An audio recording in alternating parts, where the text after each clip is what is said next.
నమస్తే. గాంధీ భవన్ దగ్గర ఉన్న ముఖ్యమంత్రి రేవంత్ రెడ్డి గారు కొద్దిసేపటి క్రితమే గాంధీ భవన్ దగ్గర వచ్చారు. ఆ పార్టీ సంబంధించిన కీలక నేతలతోటి భేటీ ఏర్పాటు చేసుకుని ఎట్లా ముందుకెళ్లాలనే అంశంపైన భేటీ అయినట్టు తెలుస్తుంది. నాతో పాటు కాంగ్రెస్ పార్టీ సీనియర్ నాయకుడు ఫిరోజ్ ఖాన్ గారు ఉన్నారు. అన్న నమస్తే. నమస్కారం. సంతోషంగా ఉన్నారా అధికారంలోకి వచ్చినందుకు? ఎట్లా 6 గ్యారెంటీలు అమలు చేయాలన్న ఇబ్బందులు ఏమైనా ఉన్నారా? నథింగ్, 100% చేస్తాం. దానిలో ఏదైనా డౌట్? 100% కాంగ్రెస్ పార్టీ వస్తుంది, రేవంత్ రెడ్డి ముఖ్యమంత్రి అవుతాడని చెప్పినాం కదా, అట్లనే కూడా చెప్తున్నాం. 100% 6 గ్యారెంటీస్ అమలు చేస్తాం. ఎందుకంటే తెలంగాణ సర్ప్లస్ స్టేట్. 2,70,000 ఆమ్దని ఉన్నది. కాళేశ్వరంలో 100 రూపాయలు కావాలి, 1000 రూపాయలు పెట్టినారు. ప్రాణాయత చెవెలలో 100 రూపాయలు, 1000 రూపాయలు పెట్టినారు. మిషన్ భగీరథలో 100 రూపాయలు, 1000 రూపాయలు పెట్టినారు. రైట్, పవర్ కొనాలే 100 రూపాయలు, 1000 రూపాయలు పెట్టినారు. మొత్తం సర్ప్లస్ స్టేట్కి లంగా స్టేట్, బాపుల స్టేట్ తయారు చేసినారు. డబ్బులు ఉన్నాయి, పబ్లిక్కి ఇస్తాం. ఏదైనా డౌట్ మీకు? ఎందుకు డౌట్ ఇంత? సో మాకేం డౌట్ లేదు. సరే, బీఆర్ఎస్ పార్టీ అంటే ఏ అప్పుల పాలైతే వాళ్ళు చేసిరో ఎట్లా అమలు చేస్తారు అని చెప్పి వాళ్ళు అంటా ఉన్నారు. ఇప్పుడు అప్పుల పాలైందని చెప్పి ఇప్పుడు తెరపై తీసుకొని వస్తూ ఉన్నారు. హామీలు ఇచ్చే ముందు కాంగ్రెస్ పార్టీకి తెలియదా అనే ప్రశ్న కూడా మీ ముందు ఉంచుతా ఉన్నారు కదా. ఇదే బీఆర్ఎస్ పార్టీ 6 గ్యారెంటీస్ చేయలేం అని వాళ్ళ మేనిఫెస్టోలో ఇదే 6 గ్యారెంటీస్ పెట్టినాం. ఇప్పుడు మేము పవర్లో వస్తే అది సాధ్యం కాదు అని చెప్తున్నారు. సర్ప్లస్ స్టేట్, మా మొత్తం క్యాల్కులేషన్ ఉన్నది, రీసెర్చ్ ఉన్నది, మొత్తం ఇంజనీరింగ్ చేసుకొని ఇచ్చినాం. 100% ఇస్తాం, నో డౌట్. ఇదే క్వశ్చన్ నాకు 6 months తర్వాత నువ్వు అడుగు. ఏంది మీ రోల్ ఏంది? ఎమ్మెల్యే పోటీ చేశారు, మళ్ళీ దురదృష్టకరమా? మాలాంటి వాళ్ళకి కూడా ఇబ్బంది అనిపించింది మీ ఓటమి కూడా. మీ రోల్ ఎట్లుండబోతుంది కాంగ్రెస్ పార్టీలో? నా రోల్ చెప్పిన హైకమాండ్కి, రేవంత్ అన్నకి చెప్పిన, ఎక్కడ నేను సూటబుల్ అక్కడ పెట్టాలి. జీవితం అంకితం చేసిన 24/7 పబ్లిక్ కాబట్టి ఒకవేళ మీరు నాకు పొజిషన్ ఇస్తే ఈ సిస్టంలో వస్తా. ఈ సిస్టంలో వస్తే అకౌంటబిలిటీ, ట్రాన్స్పరెన్సీ, పబ్లిక్ దగ్గర పోతా. గ్రౌండ్ నుంచి వచ్చినా కాబట్టి ఎక్కడ కాంగ్రెస్ వీక్ ఉన్నది అక్కడ పోయి గట్టిగా చేస్తా. సిటీ కాదు, మొత్తం స్టేట్ తిరుగుతా అండ్ కాంగ్రెస్కి గట్టిగా చేస్తా, రేవంత్ రెడ్డికి ఇంకా గట్టిగా చేస్తా. ఏం ఎక్స్పెక్ట్ చేస్తారు? మంత్రి పదవేనా? చెప్పినా ఇస్తారని నమ్మకం ఉన్నది, ఆశ కూడా ఉన్నది. అండ్ ఇస్తే కూడా గుడ్, ఇవ్వకపోతే కూడా వెరీ గుడ్. గతంలో పదే చెప్తుండే హోం మంత్రిగా నేను ఉంటే మంచిగా ఉంటుందన్న ఆలోచన ఉంచారు. అదే తరహాలో మీరు కొట్లాడారు, పార్టీని కూడా ముందు తీసుకెళ్ళారు, అధికారంలోకి వచ్చింది. ఆ పదవి మీద ఇంకా ఆశ ఏమన్నా ఉందా? ఇప్పుడు ఏ పోర్ట్ఫోలియో వస్తుంది ఇప్పుడు నా చేతిలో లేదు తమ్ముడు. గెలిస్తే కొట్లాడి తీసుకుంటా, గెలవలేదు కాబట్టి ఆ చాయిస్ వెళ్ళిపోయింది. హైకమాండ్, రేవంత్ రెడ్డి డిసైడ్ చేస్తారు. ఎందుకు మీ ప్రజలు ఇన్నిసార్లు మీరు పోటీ చేస్తూ ఉంటే ఎక్కడో ఒక దగ్గర మీరు ఇబ్బంది పడుతున్నారు, ఓడిపోతుకుంటూ వస్తూ ఉన్నారు. ప్రజలు ఓడిపోయారు అనుకోవచ్చా? బోకస్ ఓట్లు 60,000 ఓట్లు వేస్తాం.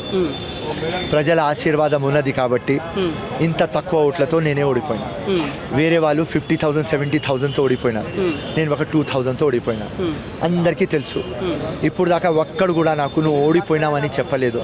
అన్న నువ్వు ఓడిపోయి గెలిచినావా అన్న. ఈ డెజర్ట్లో 60,000 ఓట్లు మళ్ళీ తీసుకువచ్చినావన్న. రైట్, మళ్ళీ నువ్వు తప్పకుండా నీకు వేరే హోదా వస్తుంది, ప్రజల ఆశీర్వాదం ఉన్నది.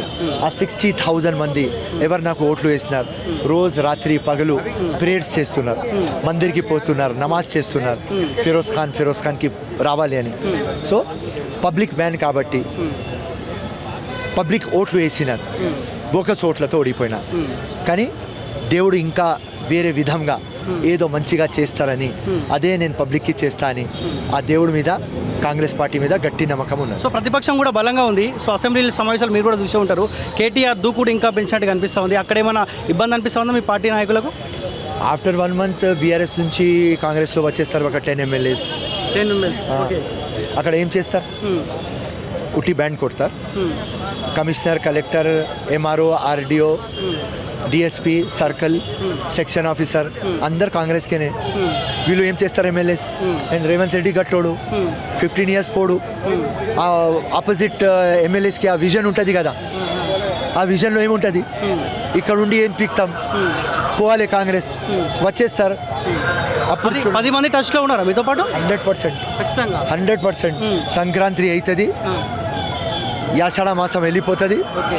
అప్పుడు అందరు వచ్చేస్తారు, రాసుకో. కానీ వాళ్ళే ఒక రకంగా మీకు భయం పెడుతున్నారు కదా, ఏ క్షణమైనా గవర్నమెంట్ పడిపోయే అవకాశం ఉంటుందని చెప్పి కొంత భయం పెడతలేరు. ఎక్కడి నుంచి పడిపోతుంది రా అన్న, ఎందుకు పడిపోతుంది? 60 మీ దాంట్లో నుంచి 5-6 అటు ఇటు అయితే కథమే కదా. ఎందుకు పోతారా భయ్?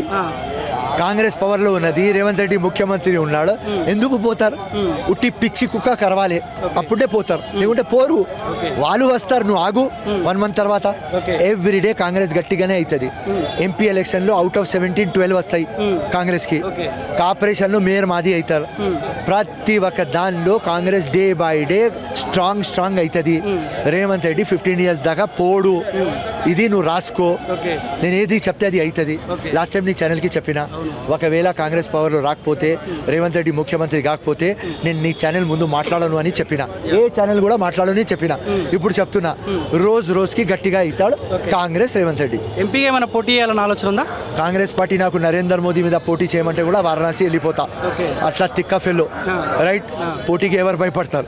24/7 పబ్లిక్లో ఉంటా, ఒక సోల్జర్ లాగా ఉన్నా, నో ప్రాబ్లం. కాంగ్రెస్ పార్టీ ఏం చెప్తే అది చేస్తా. సో మిమ్మల్ని ఇక్కడ అసదుద్దీన్ మీదే పోటీ ఏమంటారు, పబ్లిక్ కోరుకుంటారు. సో ఫిరోజ్ ఖాన్ అక్కడ నుంచి పోటీ చేస్తేనే బాగుంటుంది. సో ఎక్కడో వారణాసి ఇంకో దగ్గర ఊహించుకోరని నేను అనుకుంటా ఉన్నా. సో ఒక పైన వాళ్ళపైనే పోటీ చేయమని పార్టీ ఆదేశిస్తే రెడీగా ఉంటారా? ఏది పార్టీ చెప్తే 100% చేసేస్తాం. ఓకే, అంతే. Okay, thank you so much అన్న. జై హింద్, జై కాంగ్రెస్, జై Revanth Reddy. Thank you. So ఇది ఫిరోజ్ ఖాన్ తోటి ఫేస్ టు ఫేస్ చూసుకోండి college TV. Thank you so much.